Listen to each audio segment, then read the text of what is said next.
Hi friends, welcome back to our channel. ఈరోజు మన కిచెన్లో ఆయిల్ లేకుండా, వంట సోడా, ఈను ఏమీ లేకుండా, చుక్క నూనె వేయకుండా ఈ దూది లాంటి మెత్తని లోని దోశను ఎలా చేయాలో చూపించబోతున్నానండి.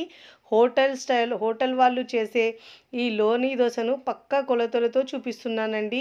లోని దోశ మెత్తగా 2 వేలతో తుంచితే అలా తునిగిపోతుందండి. నోట్లో పెడితే వెన్నెలా కరిగిపోతుందండి.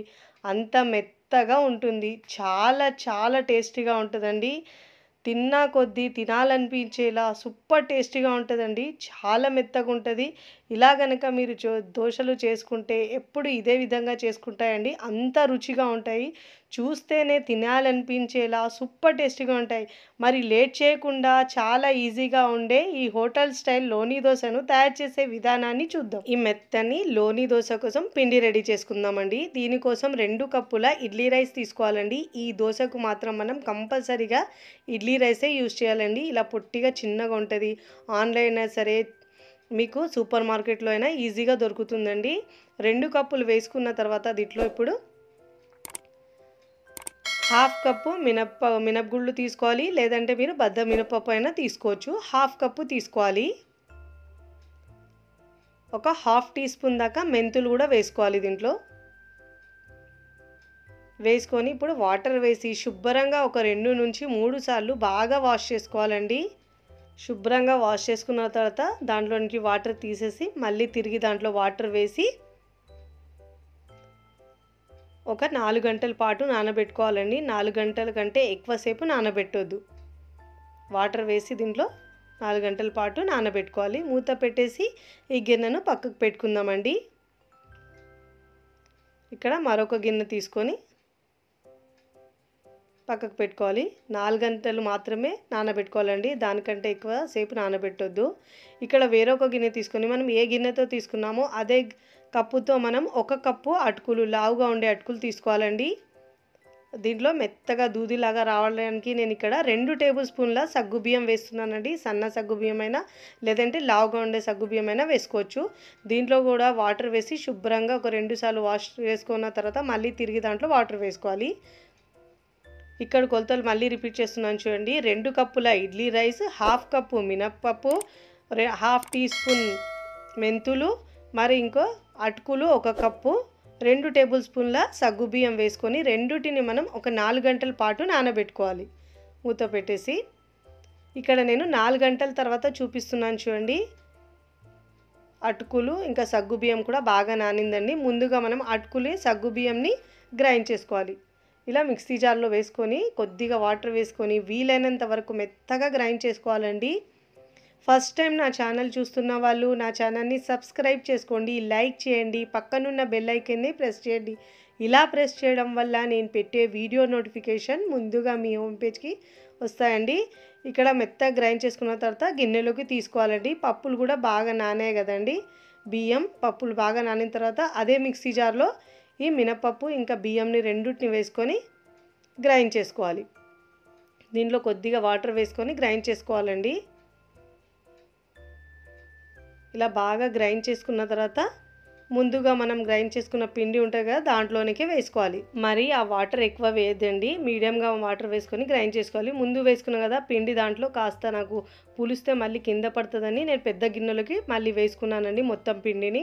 ఇలా మొత్తం గ్రైండ్ చేసుకున్న తర్వాత పప్పులు ఇంకా బియ్యంని గ్రైండ్ చేసుకున్న తర్వాత ముందుగా మనం అటుకులు గ్రైండ్ చేసుకున్న దాంట్లో మిక్స్ చేసుకొని పెద్ద గిన్నెలో ఇలా చేత్తో మిక్స్ చేసుకోవాలండి. చేత్తో మనం ఎంత బాగా మిక్స్ చేసుకుంటే పిండి అంత బాగా పులుస్తుంది. ఇంకా దోశలు కూడా చాలా సాఫ్ట్గా వస్తాయండి. ఇలా హోటల్ వాళ్ళు ఇదే విధంగా ప్రిపేర్ చేస్తారండి. చాలా బాగా సాఫ్ట్గా వస్తాయి. నోట్లో వేస్తే కరిగిపోతాయండి. అంత బాగుంటాయి. ఇలా పిండిని బాగా మిక్స్ చేసుకోవాలండి. ఒక 2 నుంచి 3 నిమిషాల పాటు ఎప్పుడైనా మనం దోశ పిండి, ఇడ్లీ పిండి గ్రైండ్ చేసేటప్పుడు ఇదే విధంగా మిక్స్ చేసుకోవాలి. ఇలా బాగా మిక్స్ చేసుకున్న తర్వాత మూత పెట్టేసి 8 గంటల పాటు పిండిని పులియనివ్వాలండి. నేను ఇక్కడ ఓవర్ నైట్ ఉంచుకున్నాను. ఓవర్ నైట్ తర్వాత చూపిస్తున్నాను చూడండి. పిండి ఎంత బాగా పొంగి ఇలా చూడండి ఎంత గిన్నె నిండా అయ్యిందండి. ఇలా పిండి చూడు ఎంత బాగా పులిసిందో. ఇప్పుడు ఇలా ఎలా పడితే అలా మిక్స్ చేసుకుండా ఇలా మిక్స్ చేసుకోవాలండి. ఒకటే డైరెక్షన్లో పిండిని మిక్స్ చేసుకుంటే దోశలు చాలా సాఫ్ట్గా వస్తాయి. ఇలా పిండిని బాగా మిక్స్ చేసుకున్న తర్వాత మన అవసరాన్ని బట్టి కొద్దిగా పిండిని వేరొక బౌల్లోకి తీసుకొని మిగతా పిండిని మనం ఫ్రిడ్జ్లో ఒక 2 డేస్ వరకు యూజ్ చేయొచ్చండి.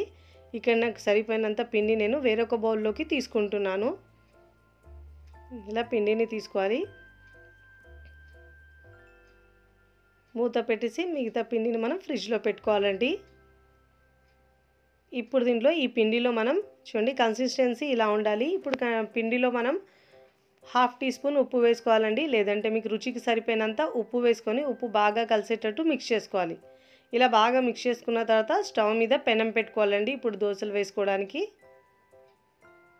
ఇప్పుడు స్టవ్ మీద పెనం పెట్టుకొని ఇలా పెనం వేడిగా అయిన తర్వాత దీనిపైన వాటర్ ఇలా చిలకరించి టిష్యూ పేపర్ లేదంటే క్లాత్తో తుడుచుకోవాలండి. చుక్క నూనె వేయకుండా ఇలా మనం ప్రతిసారి దోశ వేసేటప్పుడు ఇలా మనం వాటర్ చిలకరించి తుడుచుకొని దోశ మాత్రమే వేసుకోవాలండి.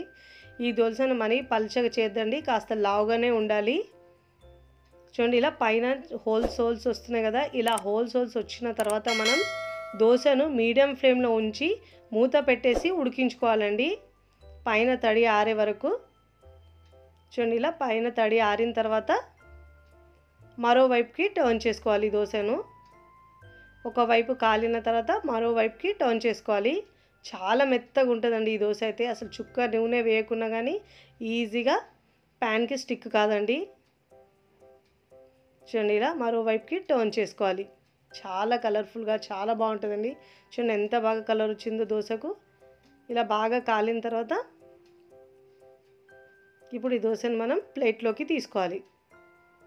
చూడండి మరోవైపు కూడా ఎట్లా కాల్చుకున్నాను. ఇలా కాల్చుకున్న తర్వాత సర్వింగ్ ప్లేట్లోకి సర్వ్ చేసుకోవాలండి.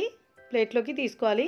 ఇదే విధంగా మరొకటి వేసి చూపిస్తున్నాను చూడండి. దోశ వేసిన ప్రతిసారి మనం ఇలా వాటర్ చిలకరించి టిష్యూ పేపర్తో బాగా తుడుచుకున్న తర్వాతనే మనం ఇలా 2 గరిటెల పిండి వేసి దోశను వేసుకోవాలండి. చూడండి ఇలా పైన హోల్స్ వచ్చిన తర్వాత మూత పెట్టేసి మీడియం ఫ్లేమ్లో దోశను బాగా ఉడికించుకోవాలి. చూడండి పైన తడి ఆరిన తర్వాత మరోవైపుకి టర్న్ చేసుకోవాలండి. మరోవైపు టర్న్ చేసిన తర్వాత మనం మూత పెట్టొద్దండి దానికి. ఒకవైపు కాలేటప్పుడు మాత్రమే మూత పెట్టుకోవాలి పైన. మరోవైపుకి టర్న్ చేసుకొని రెండో వైపు కూడా బాగా కాలిన తర్వాత సర్వింగ్ ప్లేట్లోకి సర్వ్ చేసుకోవాలి. చూడండి చూస్తేనే తినేయాలనిపించేలా సూపర్ టేస్టీగా ఉంటుందండి. చాలా చాలా రుచిగా ఉంటాయండి. ఈ లోని దోశ అయితే చాలా మెత్తగా దూదిలాగా నోట్లో వేస్తే ఎట్టే కరిగిపోతుందండి. అంత సూపర్ టేస్టీగా ఉంటుంది. మీకు నచ్చిన చట్నీతో మీరు సర్వ్ చేసుకోవచ్చండి. నేనైతే ఇక్కడ పల్లీ చట్నీతో సర్వ్ చేస్తున్నాను. సూపర్ టేస్టీగా ఉందండి. ఈ మెత్తని దూది లాంటి హోటల్ స్టైల్ లోని దోశను మీరు కూడా తప్పకుండా ట్రై చేయండి. ట్రై చేసి ఎలా కుదిరిందో కామెంట్ ద్వారా తెలియచేయండి. ఈ దోశను ఒక్కసారి తిన్నారంటే ఇంకా తింటూనే ఉంటారండి. అంత టేస్టీగా ఉంటాయండి ఈ దోశలు అయితే. చాలా చాలా బాగుంటాయి. వీడియో నచ్చితే లైక్ చేయండి, ఫ్రెండ్స్ ఫ్యామిలీకి షేర్ చేయండి. మరికొన్ని టేస్టీ సింపుల్ క్విక్ రెసిపీస్ కోసం టీ కిచెన్ సబ్స్క్రైబ్ చేసుకోండి. Thanks for watching.